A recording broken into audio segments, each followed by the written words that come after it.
Hello, hello, hello, beautiful people, my Barb's babes. How you doing out there? I am back with another recap and review for Married to Medicine Season 10, Episode 15, which just so happens to be the reunion part 1.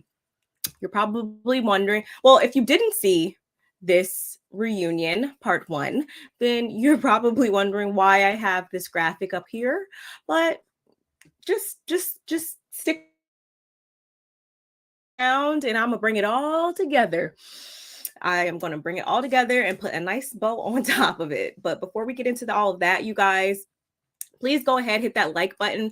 For me, it helps me get all intertwined into the good old algorithm here on these YouTube streets, and it helps me disseminate my content out to other interested viewers such as yourself.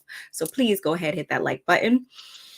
Also, shout outs to the replay gang. If you're not catching this live, you guys never go unnoticed. So let's keep this conversation going down in those comments below, shall we? If you're not subscribed to the channel, go ahead, hit that subscription button and then scroll right next to it and hit that notification bell so you know every time I upload. Okay, honey? Let's get into this. Oh, how could I forget? Check the description box below as well, you guys, for all pertinent information, such as my social medias, such as my Amazon storefront, such as my Amazon wish list as well, and anything else that you may find down below. Let's get into it now. So, this was a lot. This was a lot to the point that I don't know what we're going to get in these next two parts, because it was kind of on par with everything that we saw this season, you guys. I felt like it was 90 million people against one. I really did. And it was not nice to see. And by no means am I saying that without taking into account that the one has, done things in the past as well.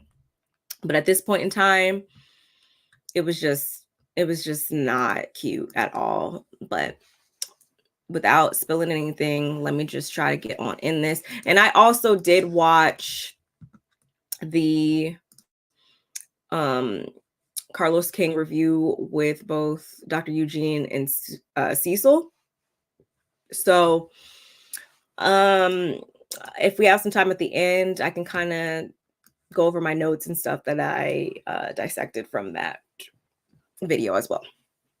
So boom, 5:30 a.m. You know, we always rise early on reunion days, and not Simone almost falling out the dang car, y'all. Ooh, child. Anyway, so first things first, Sweet Tea decided to pull a prank that, for me, y'all, it really just only highlighted her age yet again by putting a photo on Dr. Heavenly's door that Dr. Heavenly herself has posted multiple times. And it has been very transparent about her weight loss journey. So she decided to post this picture on her door as well as other doors with the words frying pan free zone. And I just was like, see, now when you get your feelings hurt, ain't nobody going to want to try to hear it. But your age, see, this is why they be calling you little girl stuff, because this was very much giving little girl. It really was. But anyway, so the theme for the set, I will say the set looked very nice. I will say I actually feel a little bit better about certain people's looks, you guys. Didn't hate Jackie's as much as I did when I did my reunion looks video. I now love Phaedra's look. Phaedra's look is my favorite look. I just the drama, the pizzazz of it, it was absolutely beautiful. She could go ahead and send that dress right over here now that she's done with it. And I really couldn't stand Toya's hair, or just, yeah, that just wasn't the right look for Toya. I really felt as though it wasn't the right look for Toya. Wish Quad's hair was darker. We have not seen Alicia yet in her gown, so I can't talk about that. Still feel the same way about Sweetie. Still feel the same way about Simone. Heavenly still feel the same way about her, but just needed to throw that out there, you guys, as we get into this. So immediately I knew that Sweet Tea was very much still bothered, and by bothered I mean bothered by Quad, bothered by like just everything and everybody. I really felt like that, and I also felt that she made sure to practice a bit before getting on stage. She definitely did her homework, I will say, and just based off of her energy and the things that she was saying, and I could just tell. You could just tell after you watch enough of these shows, enough of these reunions, you guys, you could just kind of tell who rehearses, practices, and stuff like that. So I definitely think that she did her homework before stepping on stage. Dr. Jackie did receive some words from Kamala Harris. She said, "Be a part of the change you want to see." I'm not even gonna get into that right now because I'm just wait on that. And Sweet Tea lets us know, because I watched the Bravo version first, you guys, and then I watched the Peacock version the next day to see the unreleased clips and, you know, the uncensored and extended version of everything. And Sweet Tea had said that, you know, yeah, she had got some vitamin D before her arrival because we care about that. And Quad, being, you know, Miss Quad, she was like, "Ooh, you know, what kind of D is that?" And this is when I knew Sweet Tea was bothered, because she was like, "I mean, wouldn't you like to know?" And I'm like, that was dumb to say, because she does know. I don't think she likes to know at this point in time, but she knew. She'd been there, done that, jumped on that pogo stick. So what are you talking about? It really did. It really did, Kimmy. And I didn't appreciate it. I didn't appreciate it. It. Why am I adding all those extra syllables? I did not appreciate it whatsoever once it got to those points, and once I saw the type of agenda that certain people were on. I wasn't here for it at all. And I really hope that they were going to do better based on how the season went, and based on the backlash that certain cast members got throughout the season as things were unfolding and as we were watching. I really thought that we were going to take a different approach with this one, but we did not. We did not.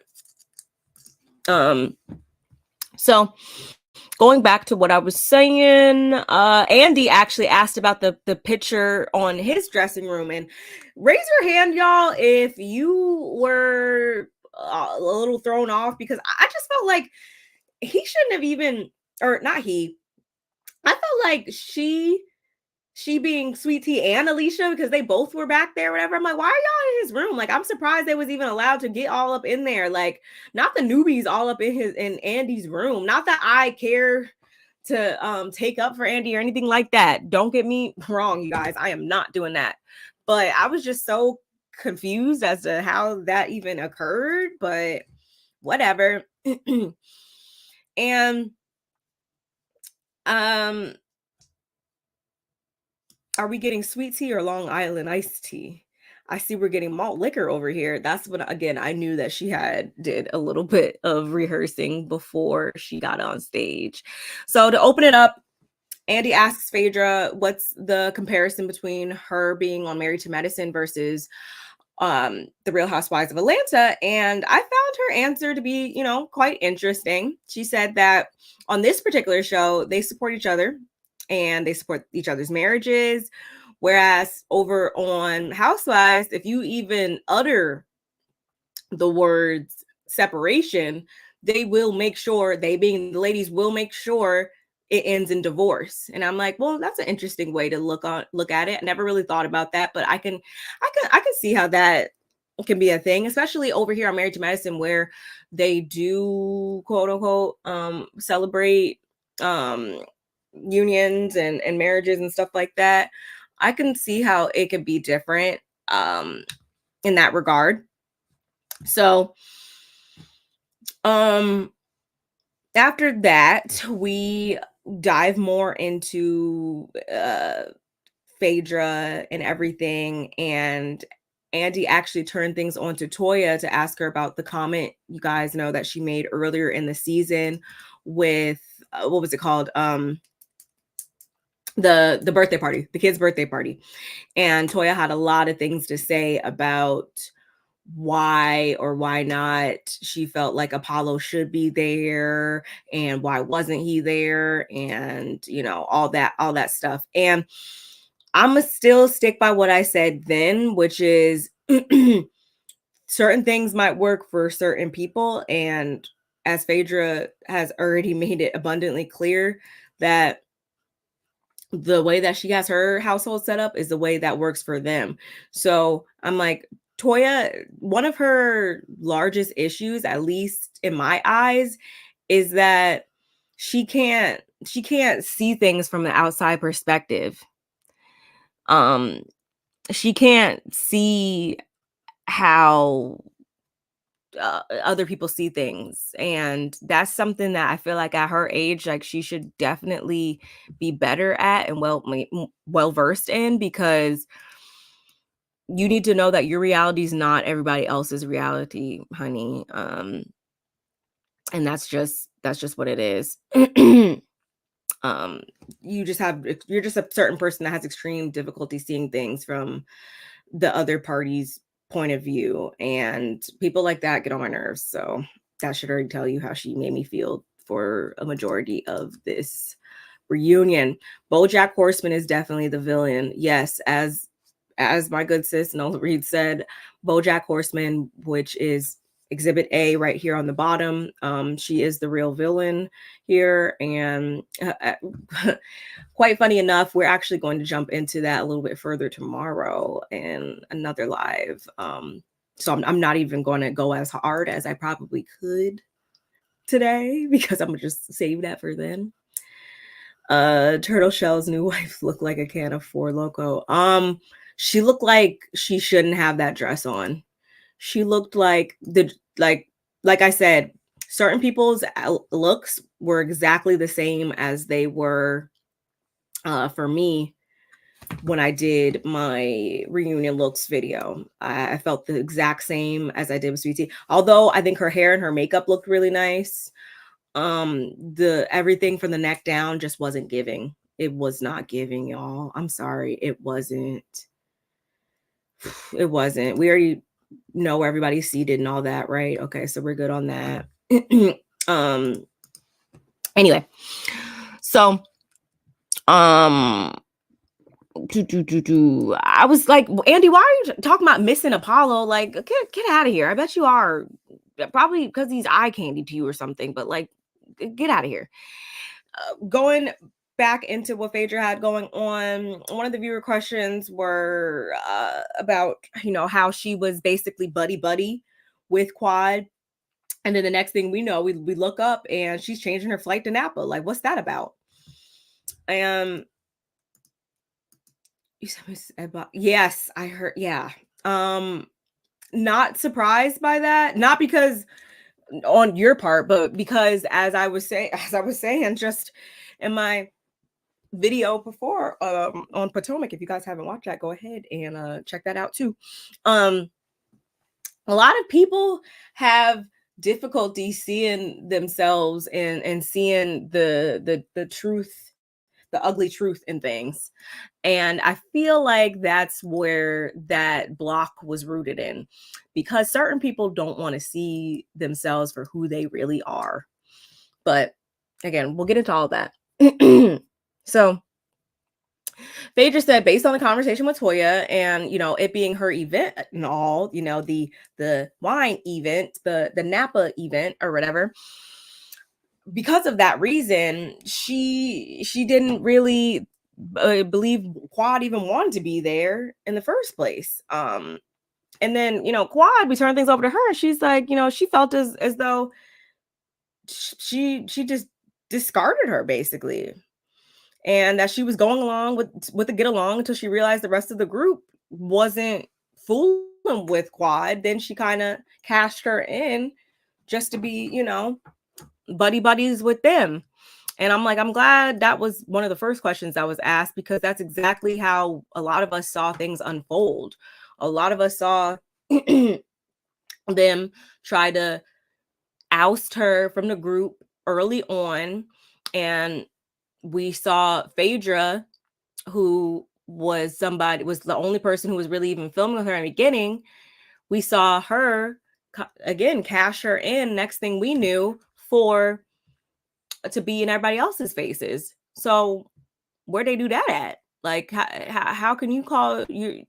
But for some reason, we're always going to bring things back to Quad and her deficiencies. And we got a lot of that. That was definitely the underlying tone, and not even underlying. That was the overarching, that was the right in our face tone that we got for this first part of this reunion. I'm pretty sure it's going to carry over into more likely second and third parts. We're always going to find a way to bring things back to Quad and her deficiencies and what she did wrong, even though a lot of this was a two-way street. But anyway, and this is also when Phaedra compares Quad to the Titanic. And, she says, why would I attach myself to her? Why would I attach myself to her if she's, supposed to be the Titanic? Like, that's just setting yourself up for failure, pretty much, is what I took from that. And I'm like, well, that was harsh. But no, I can't sit here and tell you guys that I agree with that, because me being the type of friend I am, I'm standing 10 toes down no matter what. Like, no one can convince me otherwise that if this person is, someone I call my friend or whatever, or especially if I wasn't here bringing things back to origins, y'all, if I wasn't here to witness what all occurred and how we got to the point that we're at now, then I must be over here. That's between y'all. And my name is Bennett, and I ain't in it. Like, I'm not going to put myself all up in there, because I don't feel like that's fair to any side. That's not fair to me, to you, to that person, anybody. And I feel like Phaedra should have took more of that approach than the one that she did, because it very much came off as, yeah, you cashed her in for the other side of the couch. It did. But anyway, so Phaedra and Dr. G, I think that Phaedra's never gonna come clean about what all went on and occurred between them. She's gonna keep chalking it up to, what happened so long ago, and she's gonna downplay things, because that's again why Phaedra's not good at like expounding. And although she is who she is, she doesn't really go into the best detail trying to defend herself with certain things. It's kind of just like we just looking at each other all awkwardly, like, girl, you know what you said, you know what you did, and she just don't be trying to give anything. Which is why I guess Heavenly said, the truth ain't in that bee.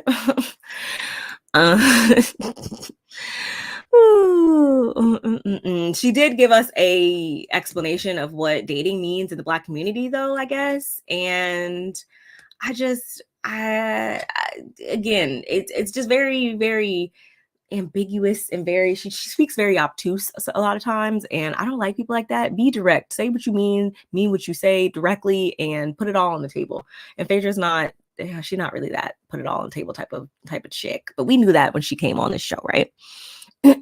Which, fun fact, apparently she's not going anywhere, but I'm gonna get into that. Actually, no, I can say that now, because that was actually something that Dr. Heavenly apparently said that everybody has received their contracts, everybody come back, whatever. So as it stands right now, that's all we have to go with, y'all. That's all we have to go with. You said that's not what dating means. I don't know what I know what dating means to me. I don't really know what she was getting at or wasn't trying to get at, but well, I think what she's not trying to get at is that she didn't ask him for $4,000 a month, and she don't want to be looking like a gold digger, I guess. And at the end of the day, we've been seeing you on and off our screen for how many years, Phaedra? Like, we could definitely see you asking for $4,000 a month. I really could. I'm sorry. I could. But all she's willing to admit at this time, y'all, is that they held hands. Okay. You know what? Whatever. I have never kissed that man. Oh, okay. Whatever you want to say. And then at this point, Heavenly tried to jump in to say that Sweet Tea is, somebody who seems to think that her man tells her everything. And there's just certain things, honey, that you do not know about your man. And for me, although Heavenly is abrasive, although Heavenly has said some things I feel like were completely out of line, especially offline recently, I will say in this moment, or in a lot of moments throughout this season, instead of reading between the lines, Sweet Tea was so quick to fly off the handle and try to defend or pull out. Like, she's starting to sound like Tisha, almost like, coming from my marriage.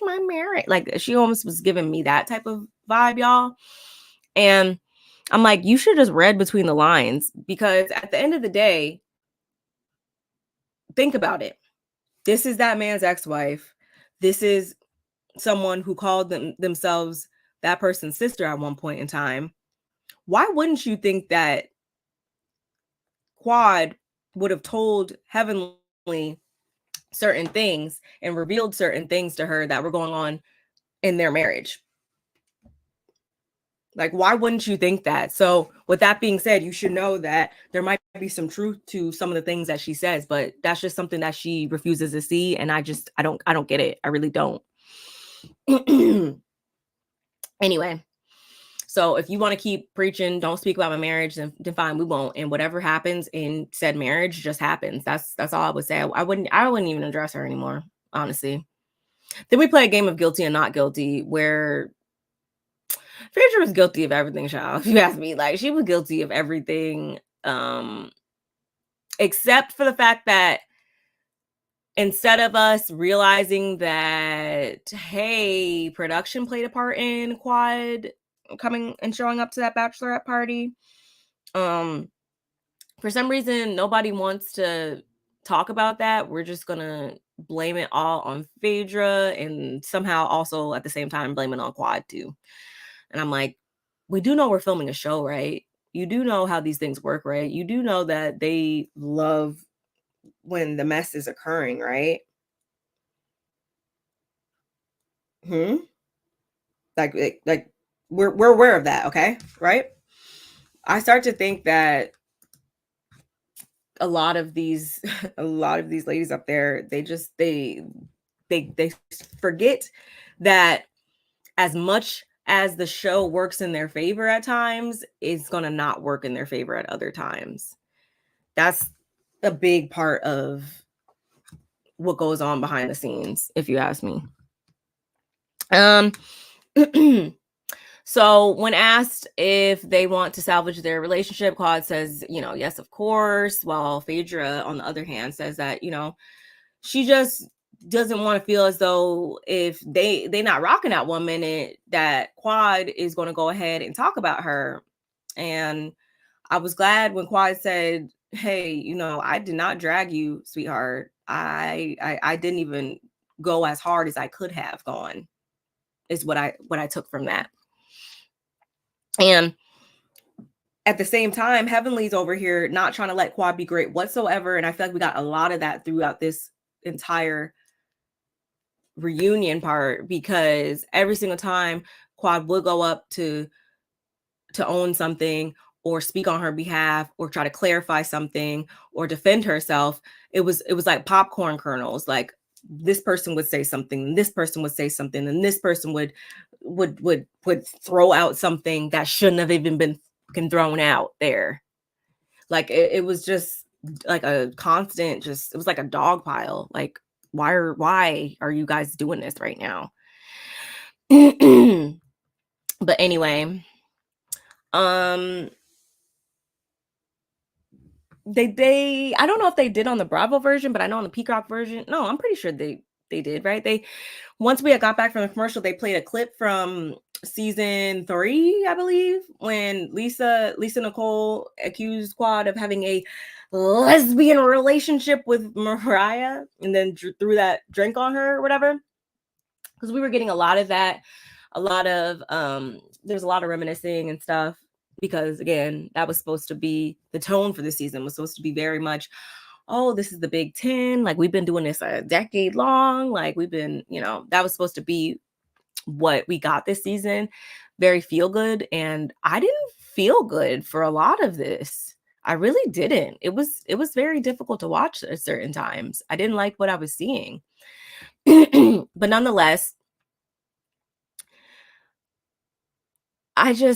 anytime Sweet Tea, whether she was asked or wasn't asked, anytime she has any input on anything that happened with her prior to her joining this cast, I just immediately want to raise up the backhand to her every time, because I'm like, who are you to speak on anything that occurred on this cast prior to you joining? And I feel like the only reason why she feels comfortable in doing so is because these ladies have made her feel so comfortable with coming out Quad, with saying little things, with bumping her gums at any and everything, however she sees fit, because as if Quad wasn't a part of the group before she was even a twinkle in Dr. G's eyes. They didn't show but we saw Toya call Mrs. Ed a bad mother. Yes, I do remember they showed that part on Bravo. But anyway, Sweet Tea just that whole left side of the left couch, I should say, just I wish I could have just kicked it over. Anyway, Toya at least lets her know that was 7 years ago and they've evolved. I'm like, when you say we, they, like when you group everybody together like that, who exactly do you mean? Because I feel like certain people may have evolved, but a good majority have really shown their ASS this season, with this reunion included. So Toya, I'm gonna need you to expound upon who you meant by we have evolved. Were you including yourself in that? Because I got a couple things on a particular list that would say otherwise, but I'm gonna let you live for now. Speaking of Toya, we get into her being Toya's Wine Club that she's the CEO of / the brand ambassador of. Okay, if y'all didn't know,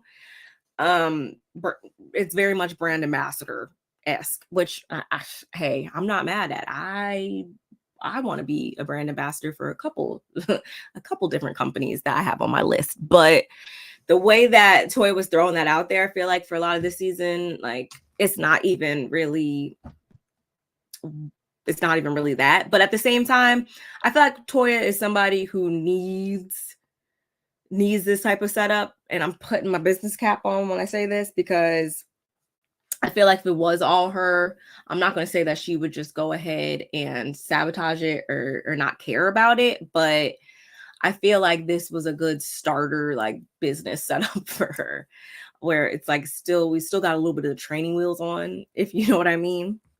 But anyway, she says that her and Eugene are more loving now, because we've seen in the past, in previous seasons, where they kind of lost their footing a bit with things. And this is actually something that he kind of doubled down on in the Carlos King interview too that I can speak on a little bit at the end. So I'm gonna also let her live with that too, because at the end of the day, what I always say to you guys is, if you like it, I love it. If it works for you, who am I? I'm never gonna go harder for you than you are yourself. So if it is totally good in your book, then you got it. You got it, Miss Ma'am.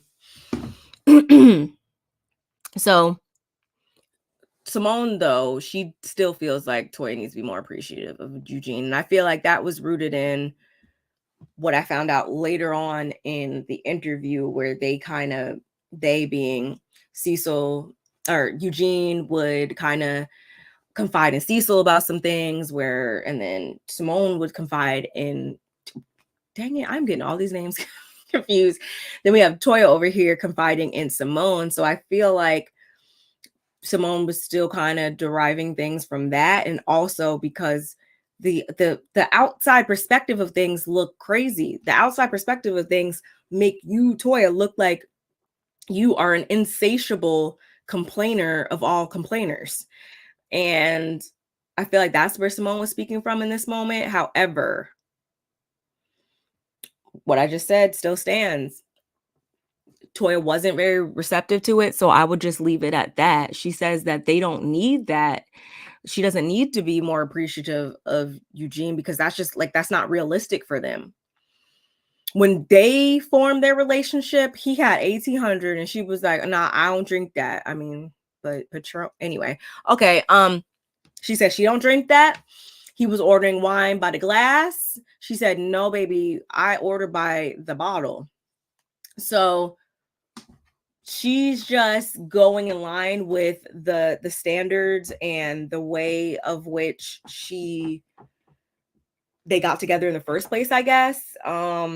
Which to a degree I can understand, but at times that's not realistic. You guys are not still the same people, as you said so yourself multiple times, Toya, this season, that you guys aren't still the same. So I do feel like you still can be a little bit better sometimes. You still can, I don't know, you can come off a little bit better, I feel like, because it's just not attractive to watch. And at the end of the day, you do need to be kind of attractive to watch, because that's why we watch these shows, right? Because we want to like the people that we watch.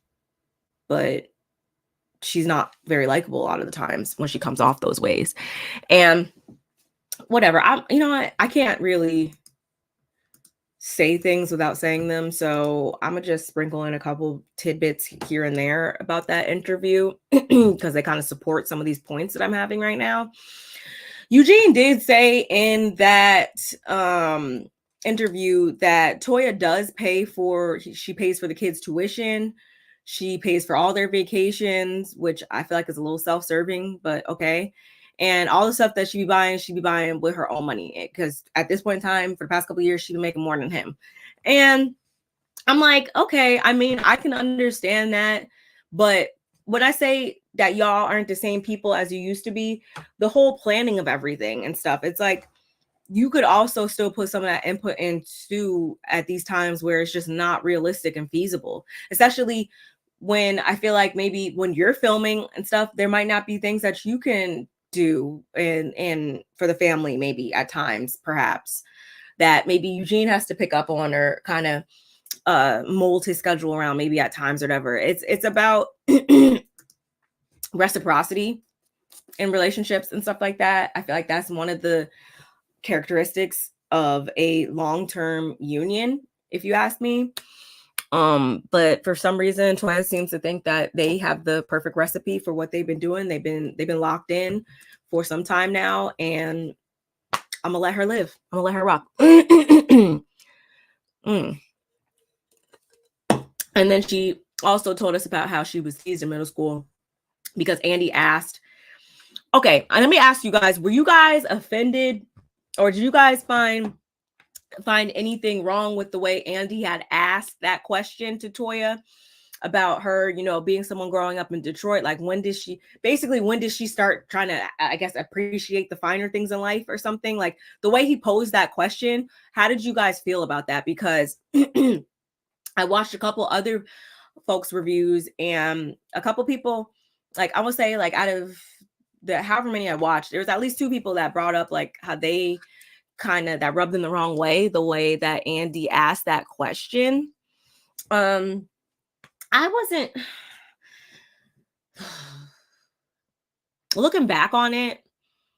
I hope that wasn't formed in a way to kind of make her look bad, or to make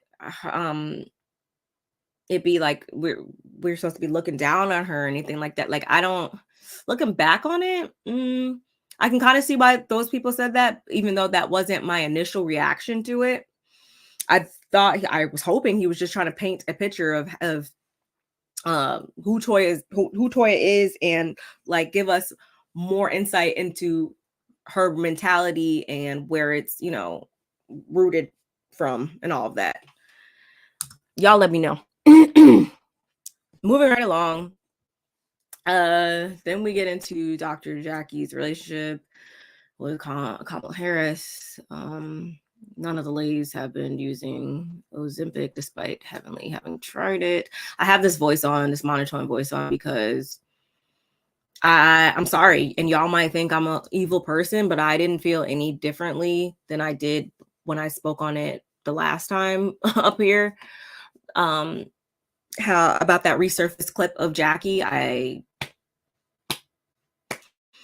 Only thing I could really think of with that is this when we wait? Where is it? No,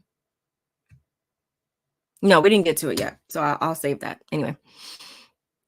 But I hope folks were paying attention though, when both Dr. Jackie and Dr. Simone, when they were talking about, how they have to talk to married women weekly who have tested positive for STDs, STIs, or, whatever.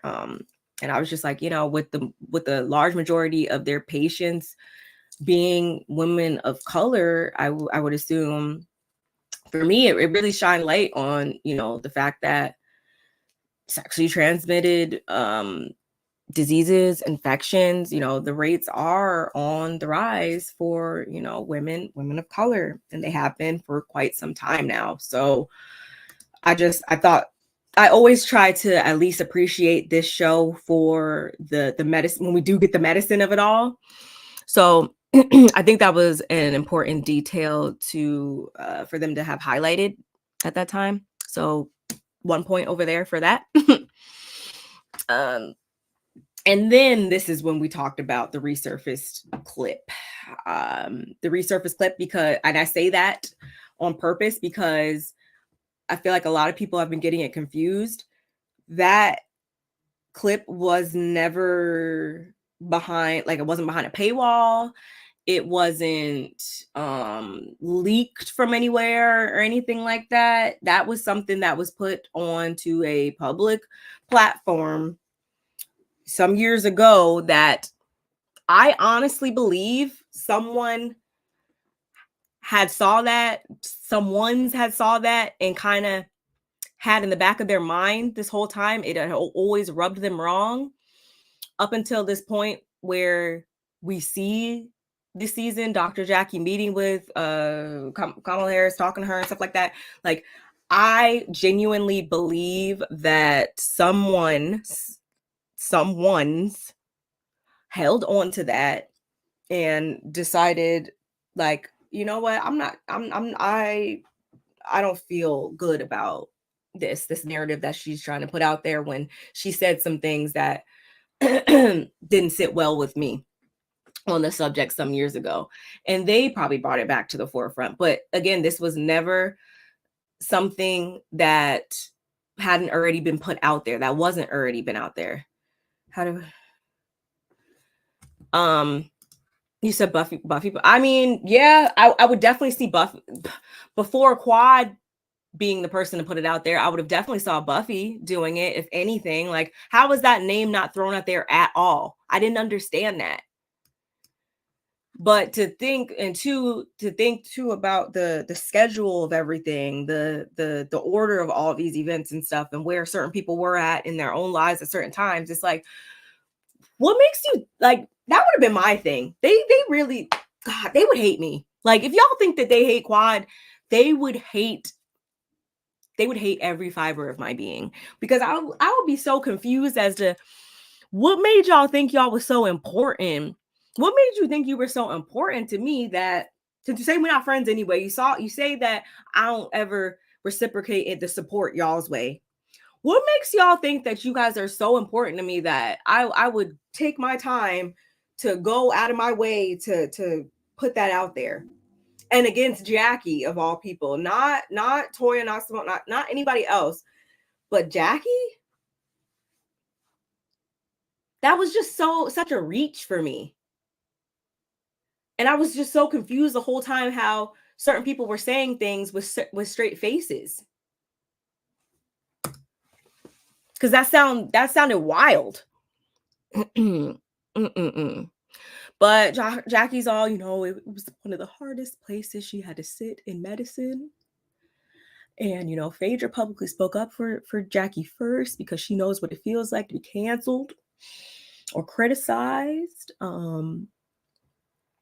But again, going back to what Kimmy said here, how in the did we, instead of keeping the spotlight on Heavenly, Andy decides to not keep his spotlight on Jackie, I should say, not Heavenly. Andy decides to crane his neck to say,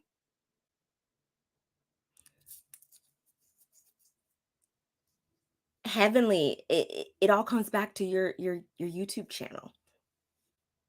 Actually, did I say I meant to say Heavenly. I'm sorry, y'all. And I'm just like, I feel like when he said that, a light bulb clicked in my head, and I was like, I wonder if this has to do with the professional side of her, or I wonder if this is why, from a professional perspective, she is no longer doing her videos on her channel, but is turning to, Patreon with it. Because of course, I just first thought it was just fully sweet tea. But then I was like, I see what's going on here. We're not going to keep the spotlight on Jackie because Jackie is so far in cahoots with this network that they're never going to hold her feet to the fire to the point that it really looks that crazy on her, because then byproduct or by proxy, they'll be looking bad too, I feel like. So I feel like that's how that went. And then I feel like also the way he craned his neck and said that about her YouTube channel, I'm like, oh, okay. So I see what's going on here. I see what's going on here.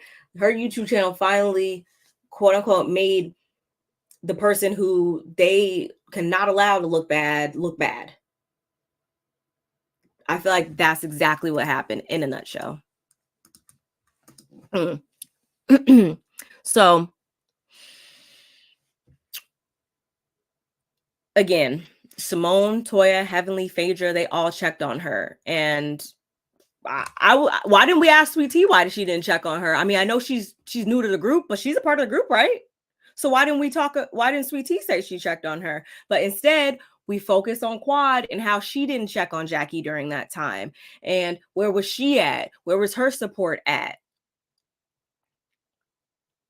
Quad said she didn't call Jackie because she was going through something, again, at the same time. However, within her Christmas text, she did tell her to keep her head up and that she was praying for her. And at this point, Andy was really starting to piss me off because he's talking about I wish I had a vagina so I could go to you. Again, because we're just gonna throw in some humor onto a serious subject where somebody up here says some wild shit, and we're just gonna act like it's not that big of a deal, and we're just gonna switch that spotlight on over to this other person who we've been coming at crazy since day freaking one, y'all. Season 1, day 1, episode 1, all that. Never saw it for Quad. Ever. Sorry, I hope y'all didn't hear that. I had to close my blinds. They playing in her face. They hate her channel and that she's making money. They just use soggy tea bag again to get rid of something else they wanted. I mean, like I said, I don't really feel like I feel like it was more I feel like it was more, yeah, like they needed to push their agenda, and because it was making that whole situation made one of their moneymakers look bad. And we can't have that. So for that reason, we will continue to dogpile on Quad rather than talk about how Jackie said some wild stuff or talk about all of the other things that certain people have said or done. Because I'm like, since we're bringing up past stuff or whatever, yeah, Phaedra, you may have not been on this show, but you should be the last person talking about like, oh yeah, you've been painted in certain lights before. You know how that feels. You, Phaedra, you canceled yourself by your own actions in the past. So let's talk about that. Freaking, it just mind-boggling. So, and I don't remember if this was at the point where Quad had also said she had called Heavenly, and no, this wasn't that part. Never mind. So before we know it, surprise, surprise, we're back on Miss Quad, and at least I can say that Quad, I did hear a direct apology again, for the things she said last year about Toya, which going back to Cecil and Eugene's freaking interview, where is it? I will say that Eugene did say, where is it? He said that his biggest three like things with Quad were, hold on, let me find it, y'all. And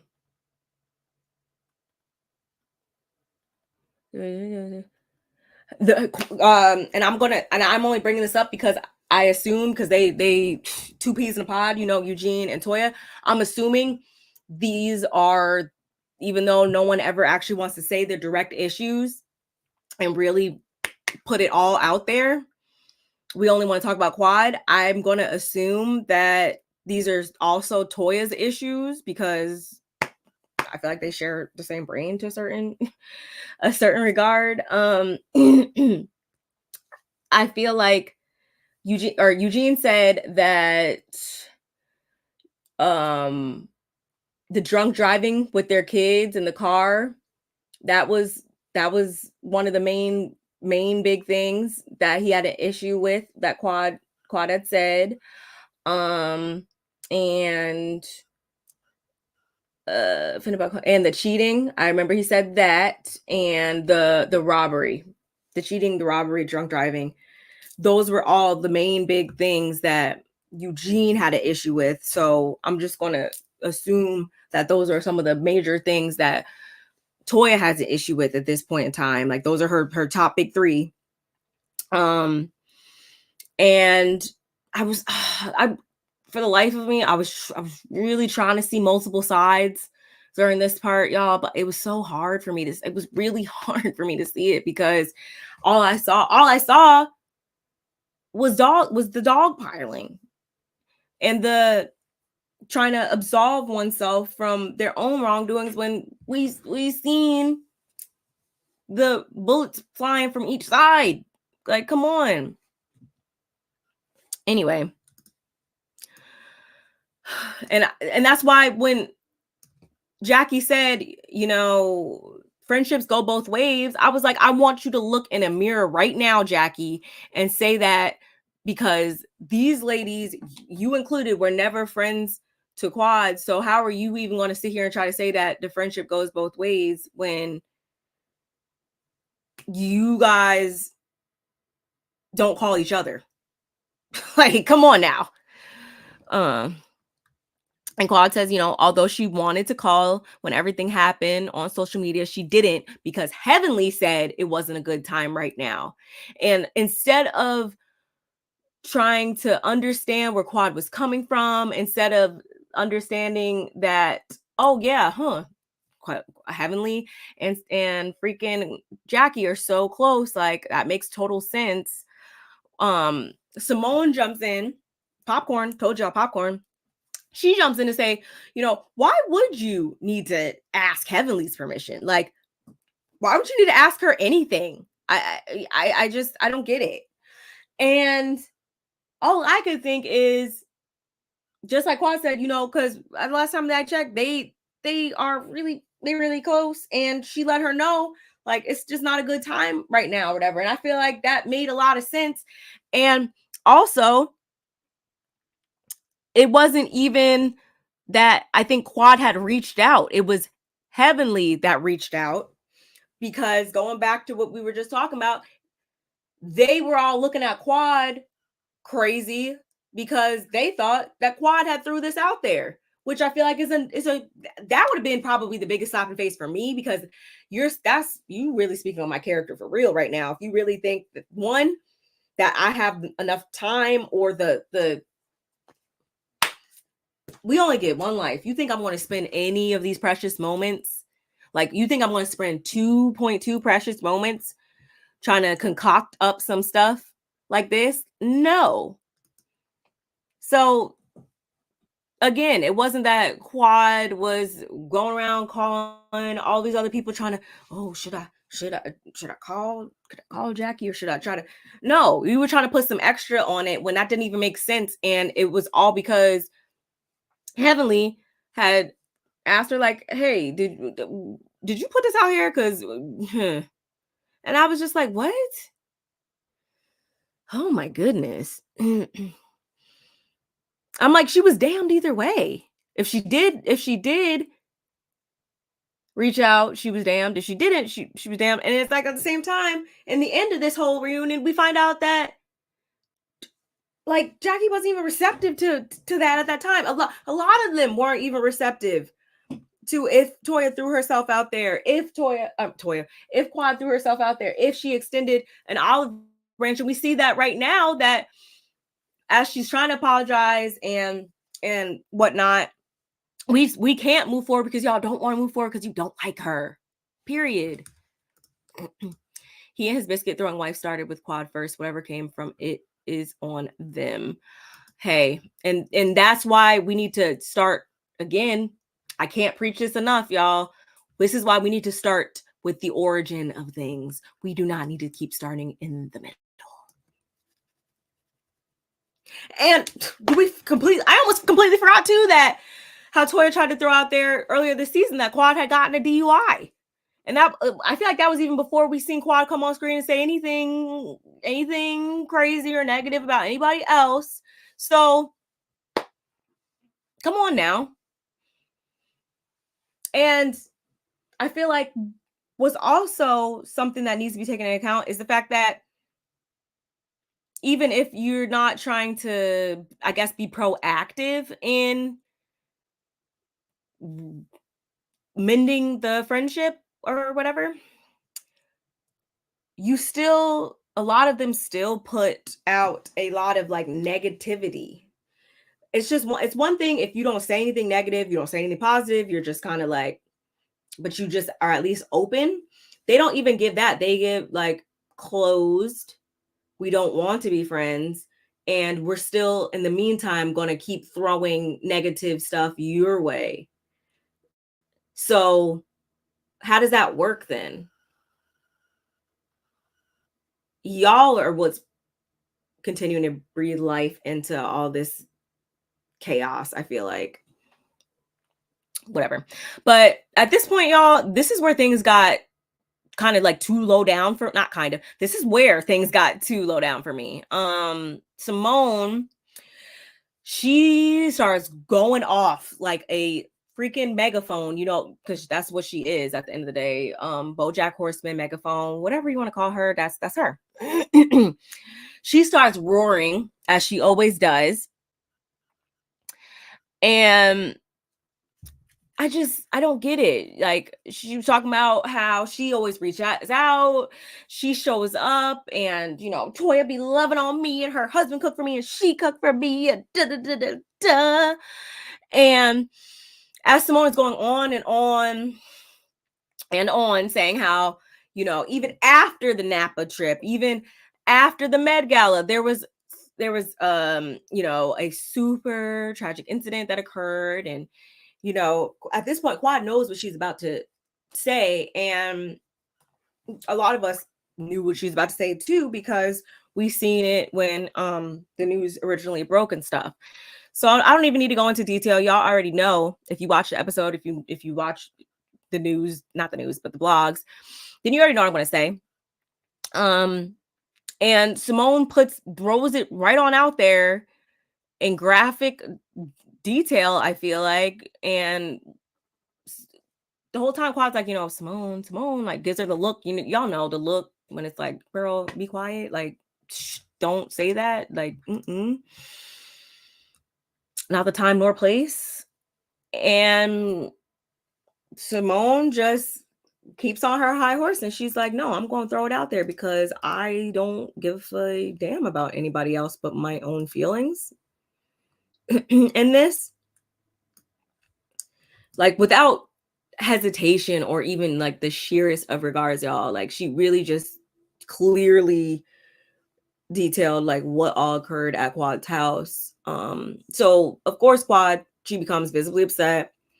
So then we got Phaedra over there trying to console her, and instead of responding in anger, like as I would have, if I'm just being honest, Quad explains that at one point in time, Simone and her had sat down at dinner, and she told her that she wanted to, apologize for anything that she had ever done wrong, and she wanted to clear all that up. And instead of just like receiving it, Simone said like, no, like you haven't done anything wrong to me. I just don't want Toya to be upset with me. And I'm like, oh my God, like way too much. But I was already, the taste in my mouth was already so bad by the fact that Simone just said all that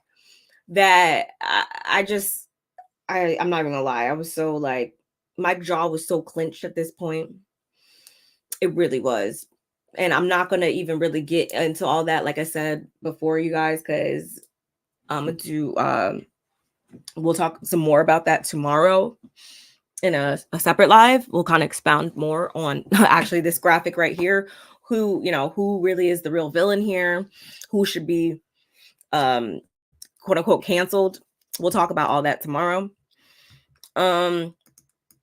But for now, I'll just keep it at what I'm saying right now, which is Simone, man. So before Simone could even say like, no, that's not the case or whatever, Heavenly, she does double down on it. I will say that. So then so then Toya starts up this whole like better friend comparison between like Quad and or not Toya, freaking Simone. She's still roaring at this part, y'all, talking about some if she lies, I'm talking. If she's honest, I'm gonna stay quiet or whatever. And I'm just like, why are you so bothered right now? I can't even look at her right there, like looking at me like that. I can't even look at her looking at me right there. I'm about to let me hurry up and get off here because I'm getting irritated all over again. I almost couldn't rewatch it just to get my notes because I was so just over how they were coming at her, with Simone being at the front, right smack dab there with the stuff that shouldn't have been said. So Quad did admit Simone did reach out to her and show her support during that time. She did not deny that. But that's kind of where we end things off for the most part. So they break and everything. I guess it's lunchtime by now, which I was like, that's kind of quick, but whatever. No, not really. They got there at 5:30. I'm assuming they start filming. I'm assuming they started at like 8 then, probably. I don't know, whatever. Oh, I guess that makes sense. Anyway, so as everybody's starting to exit the stage, Quad goes up to Jackie and she's like, girl, like, do you really think I would do something like that to you? Like, be for real. Y'all, you really thought that? And Jackie's like, she was in a really bad space and, she would rather lose a friend than lose herself. Because she there's not a connection there. So she doesn't know. And I'm like, although I can understand that and agree to that, like, if you're a stranger to me, meaning if we don't hang out, we don't talk on a regular, all that stuff, if you don't ever come over here and I cook for you, we don't go shopping, we don't do none of the things, then yeah, I don't really know if I can trust you as far. However, in this situation, being as though y'all have been around each other for this 10 years at this point, well, and that's on the low end, because obviously some of these relationships and these friendships dynamics and stuff like that date back 20, 30 years, whatever.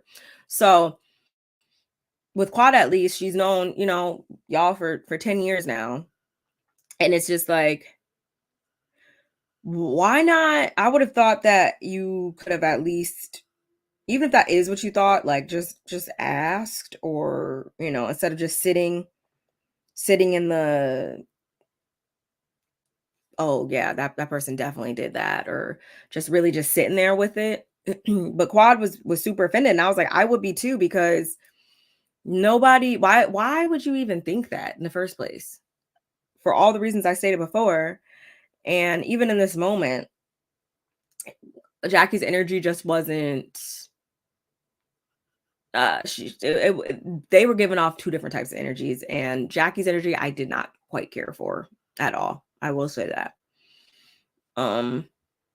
I get, being in a bad space and all that, not really knowing what you can make sense of, who you can trust, who you cannot trust. I get all of that, but I feel like every single time you guys got the opportunity to take things a step further this season, you guys did. And this better not carry on to the next two parts, because I'm not cool with that. It wouldn't matter if Quad was lying. She would have opened her mouth anyway. Yep. Yep. Like I said before, Quad would have been, with all of this, y'all, Quad would have been damned either way. If she did, if she didn't, if she did, if she didn't, any of that. She also shared, these are some of the most significant tweets that she had shared too. Just insensitive. I would never use anyone's family's hurt and pain as a source of entertainment. My family and I struggle on the daily. I am heartbroken and disgusted. I can't believe production let this fly. And what she was talking about more specifically was what Simone had divulged, because I'm like, there's so many other examples Simone could have used, or she could have just not went into express detail about it. And I don't care what Andy, I just said, oh, what are you talking about, or whatever he said. Fuck you. Like, no, I'm not going to say it, especially if you're trying to, if you're not trying to put more gasoline on the fire, then you wouldn't have said that. If you ever saw her as a friend, you wouldn't have said that. Even if you guys are not in any of those spaces right now, you would not have added more stuff on into anything. And that's what I've been seeing from them a lot this season, is you're trying to throw it all on Quad, but in the meantime, y'all are actually the ones throwing a lot more of the gasoline onto it, even though you say that you're not. Sorry. So why would I resurfaced the clip of Jackie in Heavenly? Hell, I didn't even see it the first time. I wouldn't do anything to hurt anyone or berate them on social media. I know what it feels like to be bullied and not given the chance to say your piece or be heard. Exactly. Wow, she doesn't want to attach herself to the Titanic. In other words, sink. But I helped her anchor herself for the next 3 years. My, how soon do we forget? And that's another thing I think that I said earlier, or maybe I didn't, but according to Heavenly, everybody got their contracts and they're coming back. And then also, because there's been a lot of speculation whether or not Phaedra was going to be rejoining the Real Housewives of Atlanta now that Candy is no longer there. We can kind of with both those pieces of information, I guess we can kind of say right now that it's looking like Phaedra's going to be returning over here, which mm, eh. What I can say about that is the guys being Eugene and Cecil, at least they're ready for Phaedra to start bringing around her whoever she's dating or whatever. Y'all know that's really never going to happen. It's Phaedra. However, they kind of went easy on her, I guess, this season, kind of is what Cecil and Eugene were saying in that interview. But next season, they're going to be expecting to meet Mr. Whoever. So with that being said, I don't really know if this is going to be the best fit for her long term in these next three years, as Quad said. Because they're going to constantly be pressing her over here. As she said in the beginning, she said over here, they celebrate marriages. And over on The Real Housewives of Atlanta, these days, you don't even need a husband to get on there, which is, I mean, hey, I ain't knocking it at all. Shout outs to freaking, Heather Gay, shout outs to Garcelle, shout outs to Sutton, shout outs to Bryn, shout outs to, I can go on and on and on. Shout outs to Marlo. Like, I can go on, you don't need a husband over there or whatever. And I mean, technically you don't need one over here, but with this being a group that's kind of how this whole thing works, they're going to continue to bring that up. So I hope Phaedra's ready for that. I really do. I really hope she's ready for that. They were starstruck, so they let Phaedra. Yep. Mm-hmm. Yep. They did this go around, but eventually, because we already see it as viewers, we already know how she's gonna be and what she's gonna give or not give, I should say. So I just was never understanding why they were going so hard wanting to hit her over here when she's not going to go in line with the theme of this show. But that's on them. Let me look over more things from that interview and see if there's anything else I need to bring up. They both like Phaedra for the show. Toya pays for all the vacations. I already said that.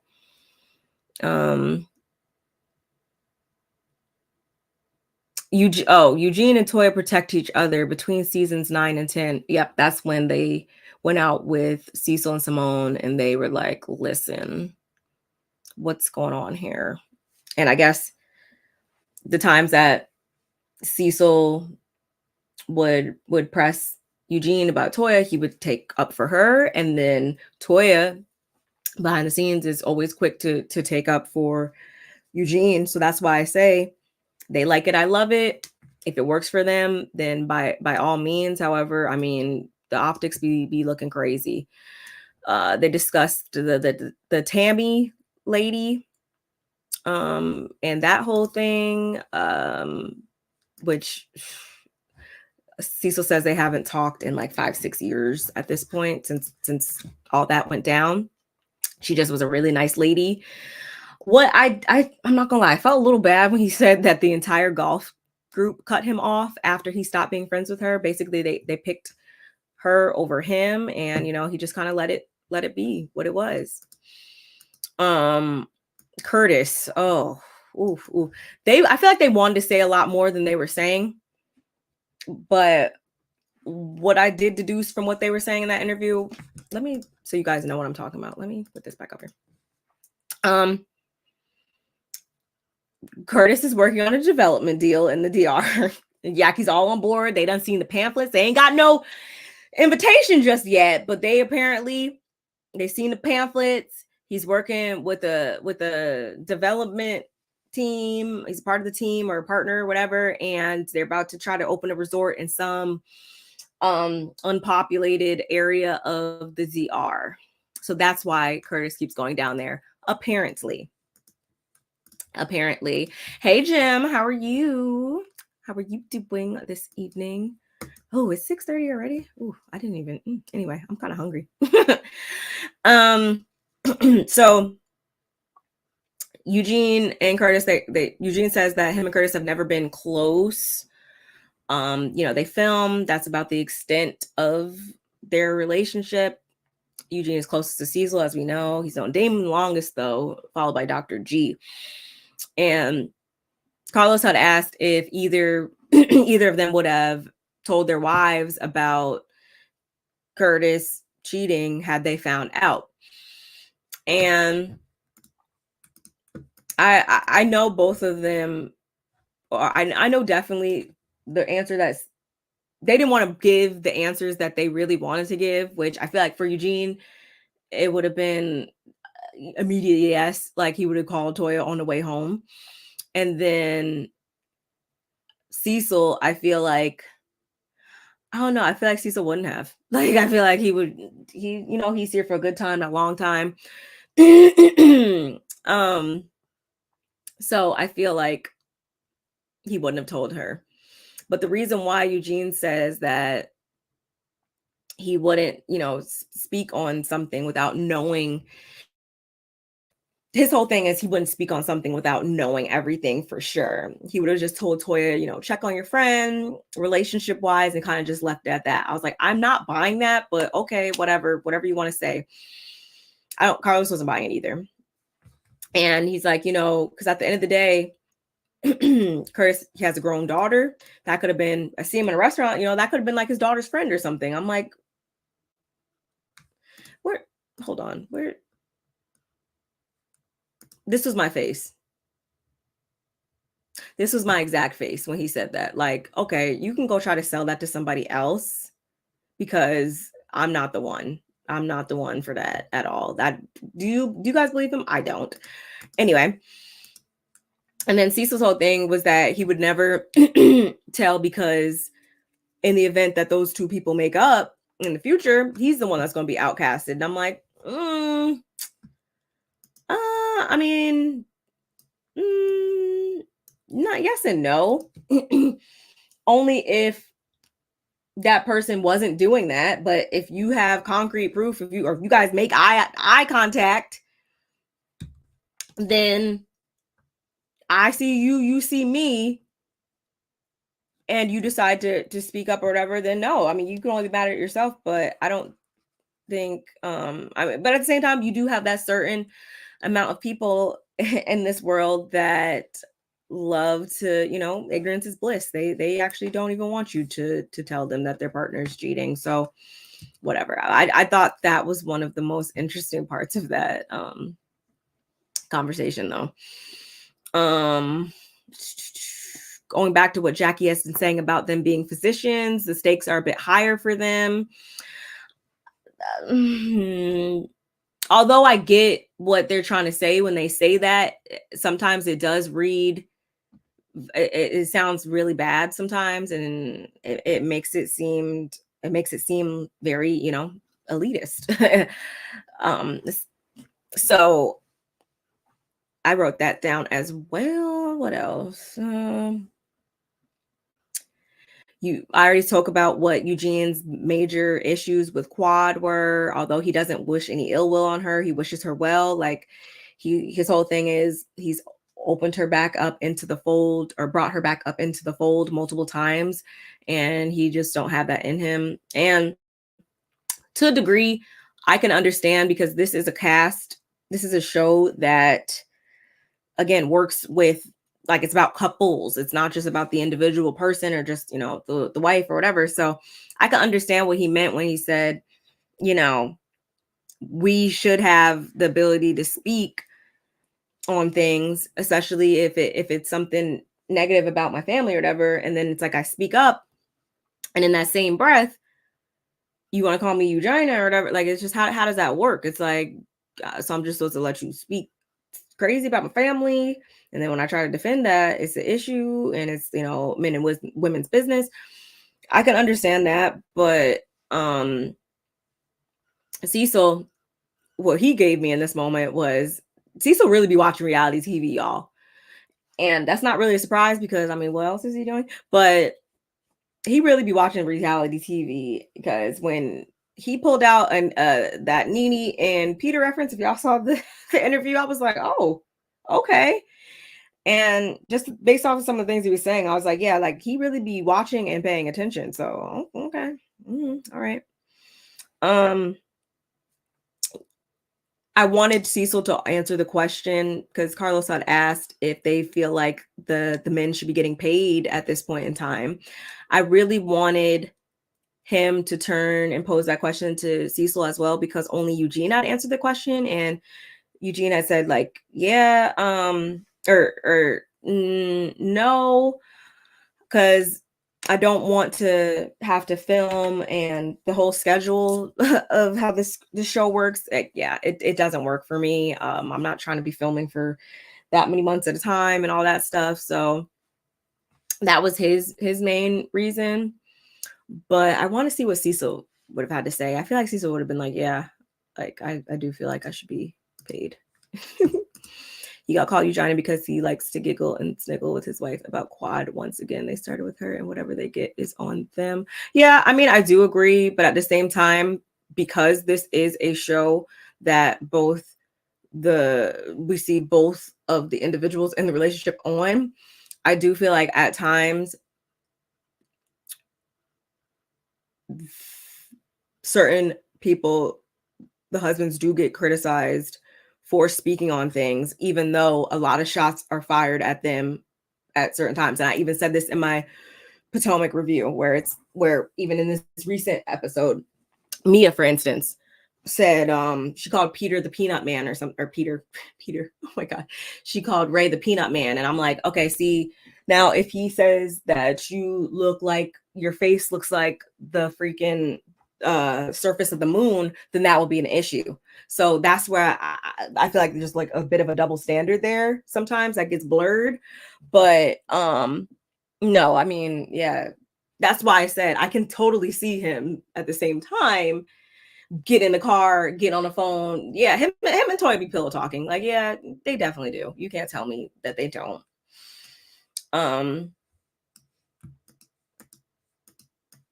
And just looking over, see if I forgot anything.